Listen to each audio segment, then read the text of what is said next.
Hi guys! Bigla ko lang nakita sa Facebook yung kabayan bread. Tapos ngayon bigla ko nag-crave kaya nag-bake ako agad ng kabayan bread. Pero bakit parang ibang itsura ng kabayan bread ko? Para mang puto. Sinunod ko naman lahat ng instruction doon, lahat ng yung ingredients. Ginawa ko naman lahat.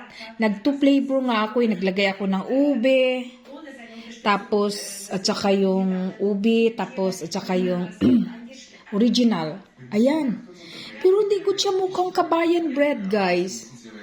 Pero in fairness, masarap siya. Masarap siya. Pero yung kabayan bread, siguro wala akong coloring yellow. Kaya hindi siya naging itsurang kabayan bread. Pero in fairness, guys, masarap siya. Promise. So, kain tayo, guys. Babush! It's 7:16 p.m. here in Vienna, Austria. And in the Philippines, it's 2:16 a.m. na, guys. So, tulog na sila, guys. Ako kumakain pa. So, good night from Vienna to Philippines. Good night, everyone. Babush!